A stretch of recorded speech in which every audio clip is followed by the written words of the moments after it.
Olá, seja muito bem-vindo ao Jornal da Record News. Esta edição também está ao vivo no nosso canal do YouTube e no Facebook da Record News. Vamos aos destaques desta quarta-feira. Auxílio emergencial. O presidente Bolsonaro afirma que o governo busca um meio termo para estender o pagamento do benefício a desempregados e informais prejudicados pela pandemia do coronavírus. Vacinação obrigatória. A Austrália anuncia: vacina contra o coronavírus será obrigatória no país. O objetivo é erradicar o vírus e imunizar 95% da população. Greve dos Correios. Desde a última segunda-feira, os trabalhadores estão em greve e não há prazo para o fim da paralisação. Os consumidores podem ser prejudicados com atrasos das entregas. Neve em Santa Catarina. Chance de nevar a partir de amanhã deve atrair muitos turistas à Serra Catarinense. Mas as autoridades recomendam cuidado.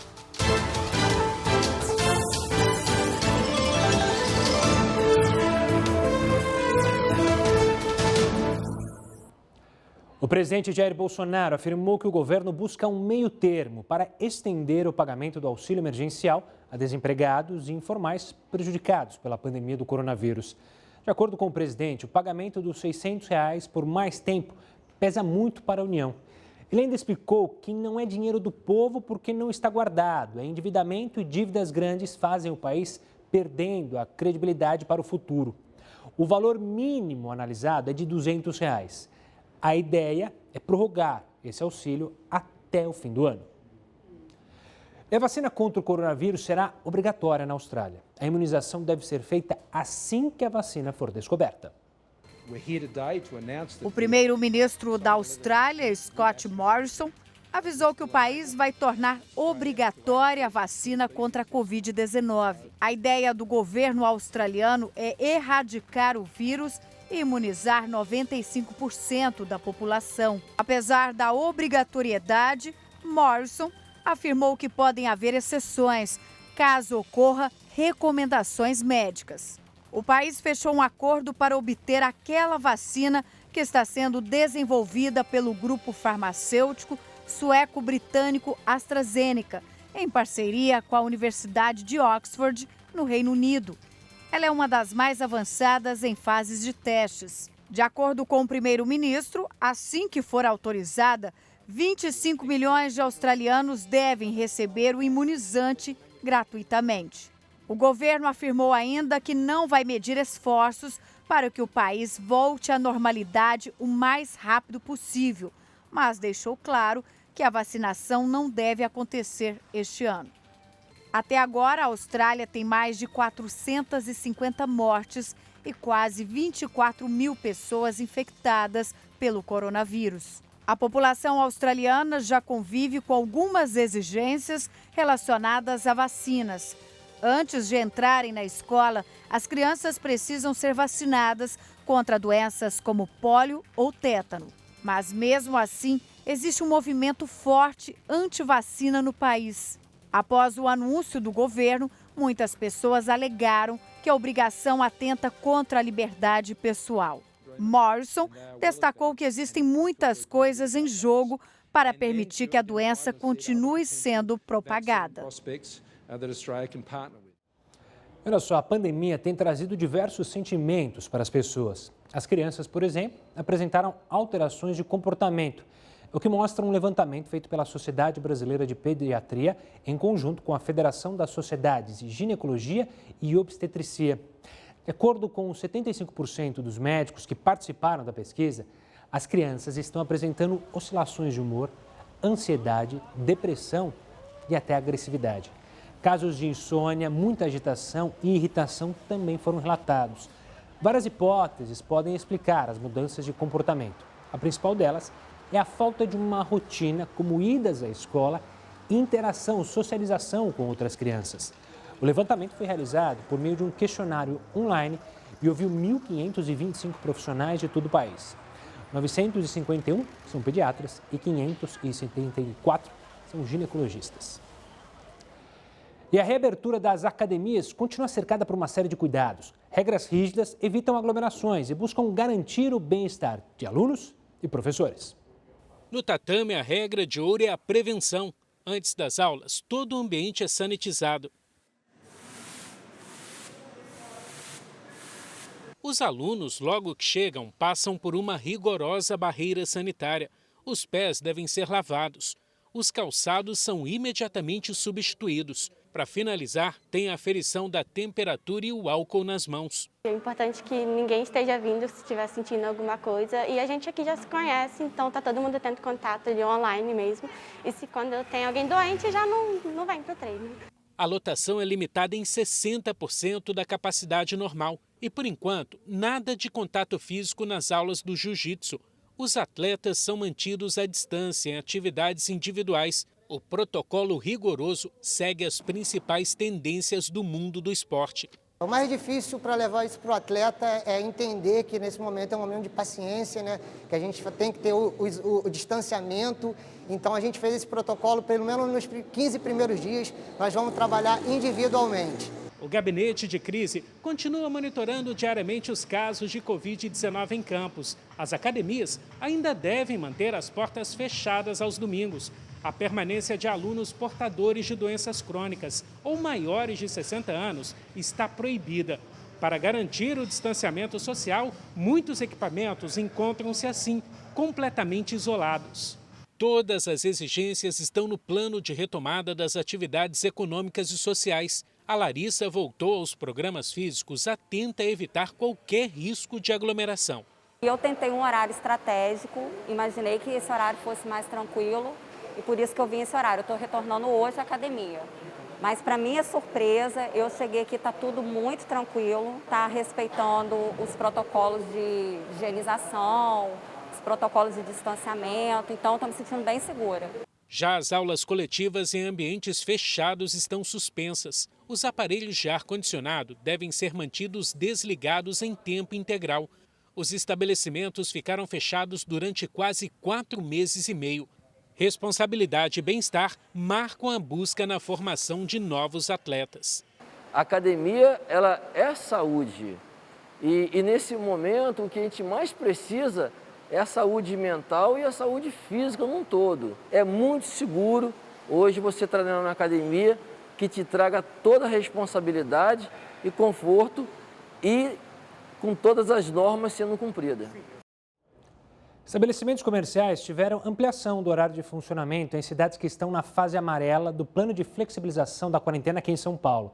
Os estabelecimentos que antes estavam autorizados a funcionar 6 horas por dia, agora vão poder abrir as portas durante 8 horas. A medida foi anunciada pelo governo do estado nesta quarta-feira. Os principais beneficiados com a mudança de horário são shoppings, restaurantes, bares, comércios de rua e escritórios. Essa flexibilização vai ser por meio de um decreto e vale a partir da próxima sexta-feira. Já se sabe que a amamentação traz benefícios tanto para as mães quanto para os filhos. Mas qual a importância dela em tempos de pandemia? Veja na reportagem. Os benefícios da amamentação para as mães e os filhos já são mais do que conhecidos. A pandemia muda de alguma forma esse panorama? Karine Rissério, pediatra do Centro Médico Berrini, explica. Em tempos de pandemia, um tema de bastante especulação foi o possível risco de transmissão de Covid-19 através do leite materno. Mas é importante ressaltar que não existe nenhuma comprovação científica que esse risco exista. O Ministério da Saúde afirma que a amamentação reduz a mortalidade neonatal e infantil e ajuda as crianças a se desenvolverem ao longo da vida. O Ministério da Saúde e a Sociedade Brasileira de Pediatria orientam e recomendam que mesmo aquelas mães que sejam portadoras assintomáticas, que sejam casos confirmados ou suspeitos de Covid-19, mantenham o aleitamento materno. Os benefícios, portanto, superam os riscos de contágio associados ao ato de amamentar, já que a maioria das crianças infectadas costuma desenvolver formas leves ou até assintomáticas da Covid-19. É importante apenas tomarmos alguns cuidados quanto à higiene. As mães, elas devem fazer a lavagem das mãos com água e sabão por pelo menos 20 segundos antes e depois do aleitamento materno. Devem usar uma máscara facial que cubra completamente as narinas e a boca, evitar falar ou tossir durante a amamentação e evitar que a criança manipule o rosto ou o cabelo da mãe. Além disso, Um estudo americano indicou que o leite de mulheres que foram infectadas apresenta uma forte resposta imunológica ao coronavírus, ou seja, ele poderia ser usado para combater o vírus. A pesquisa, publicada em maio, ainda não foi revisada por outros cientistas. E em nova fase da Lava Jato, a Polícia Federal prendeu os irmãos German e José Efremovich, donos da companhia aérea Avianca. Eles são suspeitos de pagar propina em troca de favorecimento em contratos com a Transpetro, estatal que tinha contratos de construção de navios. A suspeita é de que a organização criminosa fraudava licitações e pagava propina para se beneficiar nos contratos. As investigações apontam prejuízos de mais de 611 milhões de reais aos cofres públicos. A Transpetro disse que desde o início das investigações colabora com o Ministério Público Federal e encaminha todas as informações aos órgãos competentes. A companhia reitera que é vítima dos processos. E o frio intenso deve tomar conta do Rio Grande do Sul nos próximos dias. De acordo com a SOMAR Meteorologia, há chance de nevar na Serra Gaúcha. O repórter Vitor Costa tem mais informações. Uma boa noite, Vitor. Boa noite, Gustavo. Boa noite a todos. A massa de ar polar que vem da Argentina deve chegar ao país nesta quarta-feira e pode provocar neve e chuva congelada. Além disso, os meteorologistas alertam que os efeitos do frio intenso devem chegar a outras regiões do país que não têm um inverno tão rigoroso como aqui no Rio Grande do Sul. São as regiões centro-oeste, sudeste e até parte do norte brasileiro. Aqui na capital gaúcha, chegou a chover forte durante a madrugada e também houve registro de temporal em Santa Catarina. Os meteorologistas ainda dizem que isso pode se repetir, além do frio intenso e da temperatura que já vem abaixando. De volta aos estúdios da Record News. Obrigado, Vitor. E a chance de nevar também preocupa autoridades de Santa Catarina, porque está atraindo muitos turistas à Serra Catarinense. Os prefeitos da região pedem que os turistas só viajem para a Serra se tiverem reserva de hospedagem. Por causa da pandemia, os hotéis e pousadas funcionam apenas com 50% da capacidade. Nas principais cidades da Serra, não há mais vagas em hotéis a partir de amanhã. Restaurantes também funcionam com restrições. As autoridades lembram ainda que muitos pontos turísticos, como o Morro das Antenas, em Urupema, estão fechados. Para as autoridades, este não é um bom momento para fazer turismo. O governo entregou a proposta de reforma tributária para o Congresso. Para que você entenda o que será discutido, o Heródoto Barbeiro explica como funcionará a tributação, a tributação no Brasil. Heródoto, diga lá, olá.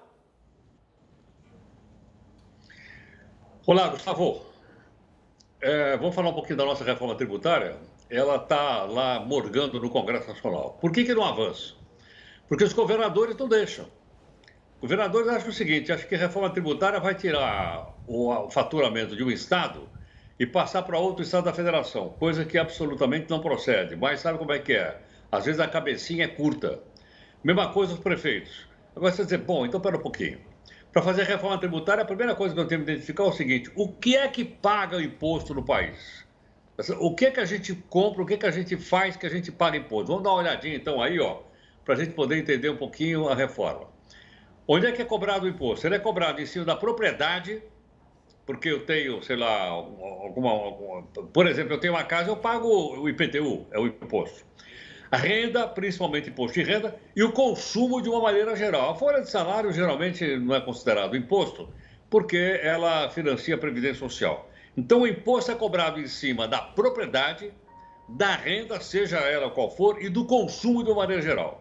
Ocorre que das três que eu citei, propriedade, renda e consumo, dá uma olhadinha para você que é pagador de imposto, para saber de onde sai a grana do seu bolso. Vamos dar uma olhadinha na próxima telinha aqui, só para a gente poder acompanhar e ficar mais fácil. Olha lá. Veja o seguinte, 50% do imposto que o governo federal, o governo estadual, que o governo do seu município arrecada, sai do consumo.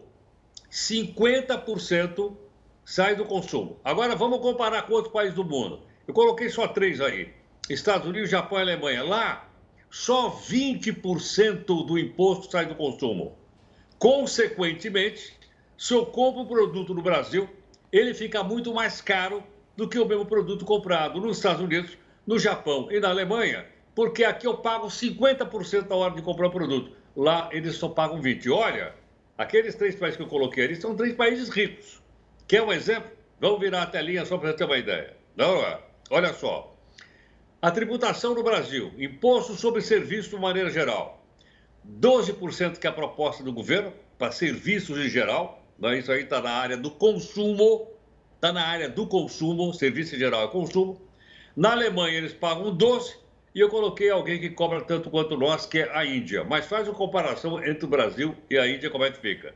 Então, nós pagamos no consumo. A gente compra uma pizza, paga. A gente compra um refrigerante, paga. A gente compra um sapato, paga. E paga porque o governo, como eu disse para você agora, metade de tudo que arrecada está em cima do consumo. Vamos dar um exemplo prático. Eu peguei aqui o iPhone. O meu iPhone, viu, Gustavo, é aquele novinho. É o número 5, 3, 2, 1. Bom, enfim. Vamos fazer o seguinte, vamos pegar esse iPhone 11, que é vendido na loja oficial da Apple. Nos Estados Unidos, ele custa $699. Aqui no Brasil, ele custa quase R$5.000. Se a gente fizesse só a conversão do dólar para o real, ele custaria R$3.800. Ele custa R$1.000 a mais. Por quê? Porque o imposto em cima de consumo no Brasil é de 50% e o mesmo iPhone lá nos Estados Unidos paga 20% de consumo. Então vai por aí afora. Então a gente teria que mudar a tributação. Muito bem. Você vai dizer, bom, então se a gente não vai arrecadar em cima do imposto, onde é que nós vamos arrecadar para poder manter esse governo faminto de dinheiro? Nós vamos ter que procurar os outros 2 fatores. Se não é consumo, sobra o quê? Renda, aumentar a alíquota de imposto de renda, taxar, por exemplo, lucro, taxar dividendo e propriedade de uma maneira geral. Como assim aumentar o IPTU? Não necessariamente. A hora que você transferir uma propriedade de uma pessoa para outra, aí você pagaria, então, o imposto. Ou seja, aí está embutido também o chamado imposto sobre grandes fortunas. Então, a questão, para a gente poder entender, que é muito complexo, é um monte de gente falando lá no Congresso Nacional. Hoje, o imposto está em cima do consumo. Para poder tirar do consumo, o produto fica mais barato, o governo não pode perder a arrecadação, vai ter que transferir para onde? Ou para a propriedade e para a renda de uma maneira geral. Não sei se com mais uma alíquota do imposto de renda, não sei. Mas só para a gente poder entender, viu, Gustavo? Porque pagar, nós vamos ter que pagar. Agora, é preferível pagar em cima do consumo ou é preferível pagar em cima da propriedade e também da renda? Isso vai, qualquer um de nós aqui, certamente, tem a sua opinião a respeito. É isso aí, Gustavo. Boa, Heroto, obrigado. Daqui a pouco o Heroto volta aqui no Jornal da Record News para falar sobre outros temas. Enquanto isso, a gente vai mostrar agora uma reportagem sobre cientistas que criaram uma tecnologia que pode converter grandes quantidades de água do mar em água potável em apenas meia hora. Veja só.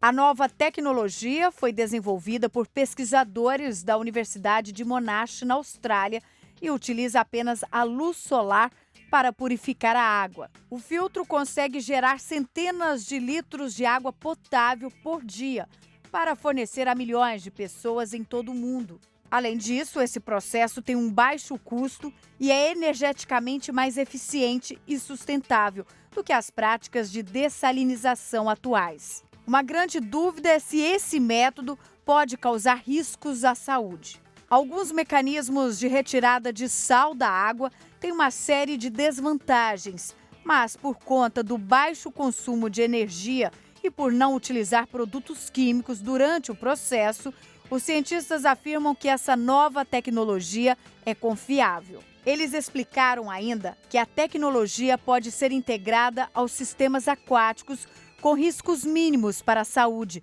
podendo até ser uma opção viável para resolver o problema de falta de água no mundo.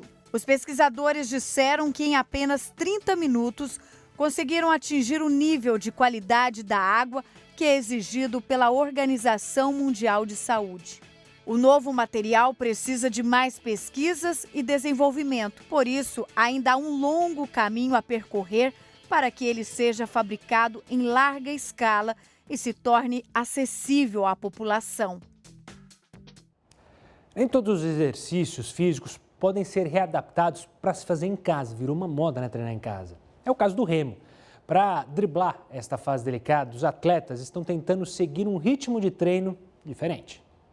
Marcelo continua com os treinamentos em terra, enquanto aguarda a liberação das autoridades para fazer as atividades na água. Atleta de remo há 12 anos, mesmo com a paralisação do esporte por causa da pandemia, ele treina toda semana.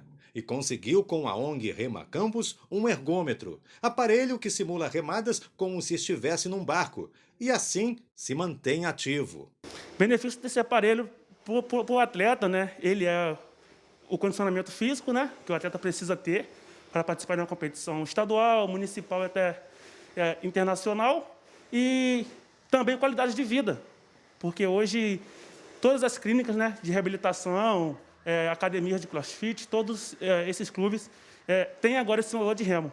Para o coordenador do Rema Campos, emprestar o equipamento foi a forma encontrada para ajudar nos treinamentos de alguns atletas da ONG. Hoje nós temos equipamento para oferecer para alguns treinarem em casa, não dá para todos, porém que os treinos dele não pararam. Alguns treinam em casa, alguns correm, alguns pedalam, outros fazem remergômetros, mas nós não queríamos que isso estivesse acontecendo, né? Mas é o que podemos oferecer nesse momento, é isso. José, há 3 anos na ONG, é outro que também está se virando fora da água para manter o condicionamento e o desempenho físico em dia. Eu tenho pedalado, tenho corrido e estou com um remergômetro em casa também para poder manter o condicionamento. Para matar saudades das competições, os atletas de vez em quando comparecem na sede do Rema Campos para ver os barcos e conferir a situação dos equipamentos. Uma forma de estar conectado com o esporte. A gente vem aqui para mexer nos barcos, olhar, ver se está tudo direitinho, para quando a gente voltar, está tudo no esquema. Agora a tendência é essa, não deixar parar mais, torcer que isso tudo passe logo, que os atletas voltem a treinar e nos preparar para o ano que vem, 2021, que vem o Rema Campos de volta com força total. Desde a última segunda-feira, os trabalhadores dos Correios estão em greve. De acordo com a Federação Nacional dos Trabalhadores em Empresas dos Correios e similares, não há prazo para o fim da paralisação. Os consumidores podem ser prejudicados com atraso em entregas. Você vai entender o que fazer nesses casos com o Thiago Nunes, especialista em direito do consumidor do Guimarães e Galute Advogados. Doutor Thiago, obrigado pela participação aqui conosco. O que pode acontecer? Eu, consumidor, fiz uma encomenda que será entregue pelos Correios, mas ela não chega. Quais são meus direitos aí nesse momento de greve, nesse momento dos Correios? E antes de mais nada, uma boa noite, doutor. Boa noite, Gustavo. Boa noite a todos os telespectadores. Obrigado por essa oportunidade de esclarecer. No caso das encomendas, o consumidor tem direito ou ao ressarcimento do valor gasto ou um abatimento nesse valor gasto. O que o consumidor tem que levar em consideração quando ele for pensar nas encomendas? Se chegou muito fora do prazo, se não chegou e o tipo de prejuízo que isso gerou para ele. Eu estou falando, por exemplo, do consumidor que deixa de fechar um negócio porque ele dependia de um documento e ele não chegou. Deixa de realizar uma venda porque ele dependia de uma peça que não chegou. Nesse caso, supera o mero aborrecimento que a falta da entrega pode ocasionar. Vai além disso, pode gerar um dano moral e um dano material. O primeiro passo para o consumidor fazer valer o seu direito é entrar em contato com a empresa e tentar negociar. Tentar negociar uma melhor condição de pagamento ou um abatimento no valor. Se ele não conseguir com a empresa, se não mudar nada e mesmo assim o prejuízo persistir, ele pode ainda procurar os órgãos públicos para intermediação. Eu estou falando do caso do PROCON ou do caso do consumidor.gov.br. A ação judicial tem que ser o último caso, porque ela demora um pouco mais em relação a isso. Doutor, o senhor citou o documento, né, um documento que está para chegar. E no caso do cidadão brasileiro que tem uma conta para pagar, tem um boleto para pagar, com a tecnologia, hoje em dia tem conta por internet, você vai ter que pagar no dia do boleto ou esse atraso, se houver atraso, te dá um espaço maior para poder falar, olha, não chegou, posso pagar daqui 2, 3 dias? Como é que funciona isso?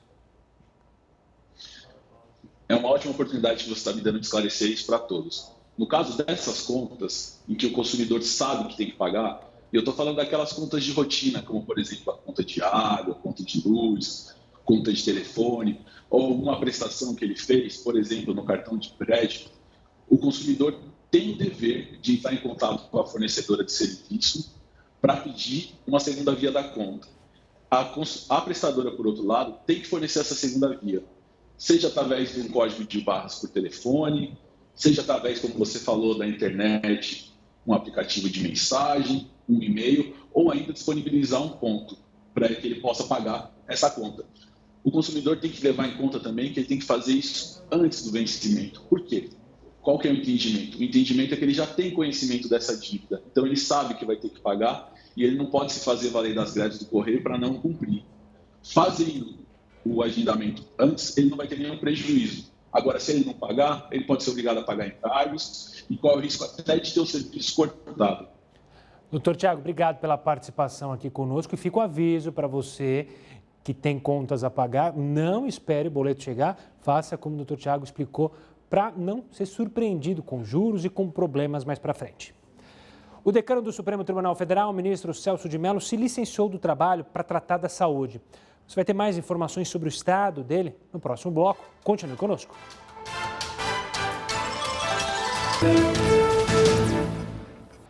E a Anvisa liberou a produção do ventilador pulmonar Inspire, desenvolvido pela USP após 5 meses do anúncio do projeto e testes com o aparelho.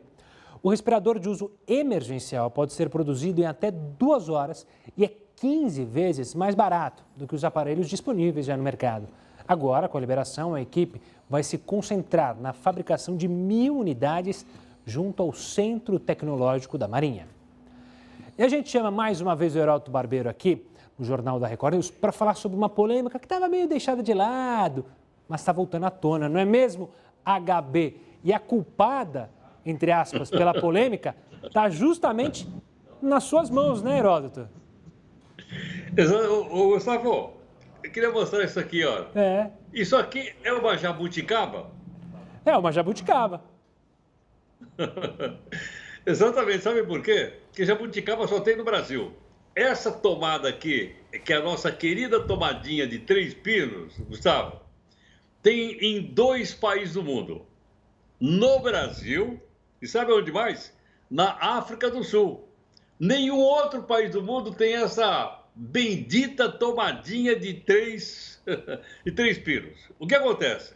Na minha casa, que eu não sei na sua, na casa do pessoal que nos acompanha, isso aqui é um adaptador, pra você ter uma ideia. Tem 3 pinos de um lado, depois tem aqui para a entrada de outros produtos do outro lado, porque ela não entra na tomada.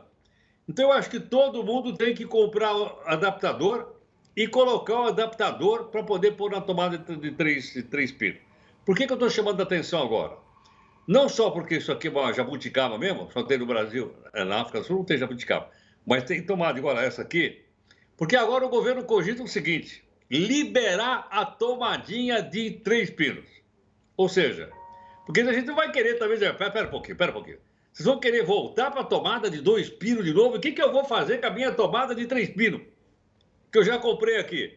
Não é essa a ideia. A ideia é o seguinte: a indústria que fabrica isso aqui ganhou milhões e milhões de reais. Isto aqui foi aprovado no ano 2000. 2000 é o último ano do século XX. Foi aprovado. Foi colocado em prática em 2010. Tinha 10 anos para colocar em prática. E aí começou a colocar em prática. E aí começou, então, a confusão. Então, para tentar acabar com a confusão, o governo tem uma proposta até o final do ano de fazer o seguinte: liberar. Se quiser continuar com essa aqui que eu já comprei, continua. Se não, as pessoas poderão comprar essa outra tomada que vai só, vamos dizer assim, de 2 ladinhos. Por que razão?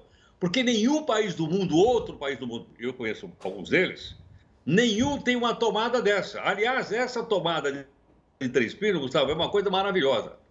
Porque é o seguinte: algumas tomadinhas de 3 pinos, um dos pinos é mais grosso que os outros. Então ela cabe numa tomada como essa que a gente está colocando aí na parede, mas em outras não cabe. Porque um dos danados, para não falar outra coisa, os 3 pinos é mais grosso. E você vê, nessa altura, o consumidor brasileiro fica sendo jogado para um lado e do outro. Realmente, a indústria que fabricou isso aqui ganhou milhões, é um lobby econômico importante, por isso foi aprovado. E isso aqui, ó, não tem praticamente nada de segurança. Vou até fazer uma perguntinha para você. Manda. Gustavo, você tem carregador de celular? Tenho. Tem. Quantos pinos tem o carregador de celular que você tem aí? 2. 2 pininhos só. Certo ou não? Certo. Do mundo inteiro, o carregador de celular só tem 2 pinos. Por que eu tenho que ter essa bendita tomada de 3 pinos? Me fala aí. Tá certo ou não? Não fica nervoso, Heródoto. São coisas como essa que a gente precisa tomar conhecimento, porque vai mudar. Claro. E nós, como cidadãos, temos o direito de dizer sim ou não. É isso aí. Valeu, Heródoto. Obrigado pela participação. Daqui a pouco o Heródoto volta aqui. Tem muita gente que fica tão nervoso que vai lá com o alicate e corta o pininho do meio. Mudando de assunto, a gente vai falar do decano do Supremo Tribunal Federal. O ministro Celso de Mello se licenciou do trabalho para tratar da saúde. A gente vai até Brasília falar com o repórter Yuri Ascar. Boa noite, Yuri. O ministro disse qual é o problema? Boa noite, Gustavo. O gabinete do ministro informou que ele vai realizar um procedimento cirúrgico, mas não detalhou qual seria. Também não há previsão de uma data para que Celso de Mello retorne aos trabalhos. Em novembro, o ministro completa 75 anos e se aposenta obrigatoriamente. A saída dele abre vaga para a primeira indicação ao Supremo do presidente Jair Bolsonaro. Aliás, Celso de Mello é relator do inquérito que investiga se houve ou não uma tentativa de interferência de Bolsonaro nas atividades da Polícia Federal, apontada pelo ex-ministro da Justiça Sérgio Moro. Foi Celso de Mello quem decidiu divulgar o polêmico vídeo da reunião ministerial do dia 22 de abril. De Brasília, Yuri Ascar. Obrigado, Yuri. E olha só, a garota de 10 anos que engravidou após um estupro e depois passou por um aborto recebeu alta do hospital. Já o tio dela, acusado pelo abuso sexual, está no sistema penitenciário do Espírito Santo. Mais informações a gente traz no próximo bloco. Continue conosco.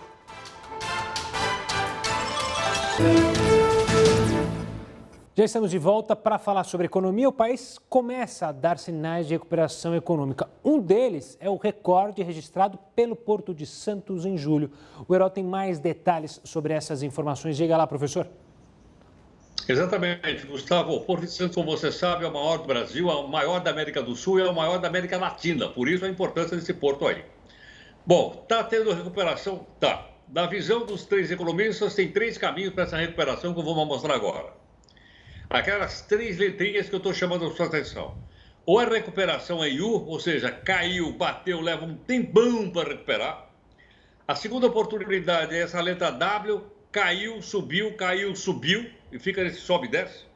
E a terceira, que é, logicamente, que é o melhor dos mundos, é a letra V. Ela caiu, bateu e tá subindo. A impressão que eu estou tendo, olhando o cenário econômico, é que nós estamos, felizmente, na letra V. Quem está dando contribuição para isso? Vários atores da economia. Vamos citar um deles aqui para mostrar rapidamente para todo mundo. O comércio externo brasileiro está com a bola toda. Tem uma ideia? Em julho desse ano, o Porto de Santos, maior da América Latina, bateu recorde histórico. Histórico quer dizer, desde o Porto de Santos foi fundado em 1535. É o recorde de todos os tempos, no Porto de Santos. Mas o que está fazendo esse recorde avançar? 2 coisas que eu vou mostrar aqui agora. Primeiro, agronegócio está exportando muito. Dólar favorável. Como assim o dólar favorável? Como o real está mais fraco do que o dólar, mercadorias brasileiras ficam mais baratas no mercado internacional. Ajuda a exportação? Ajuda.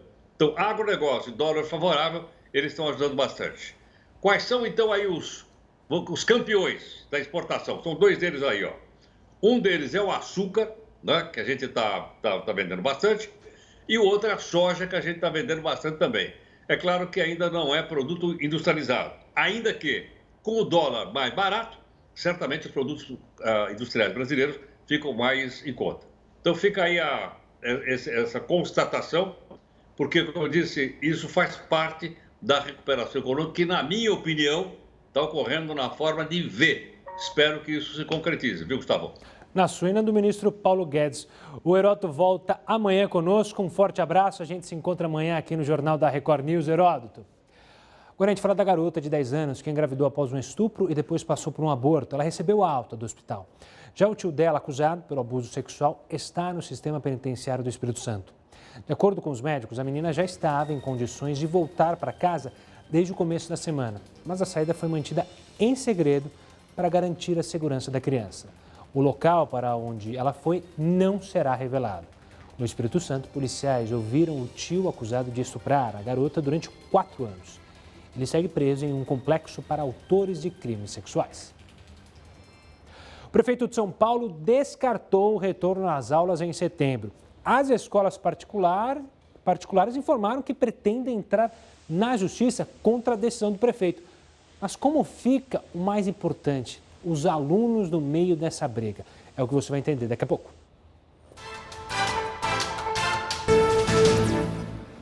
Olha só, o prefeito aqui de São Paulo, Bruno Covas, descartou o retorno às aulas em setembro. As escolas particulares informaram que vão entrar na justiça contra a decisão.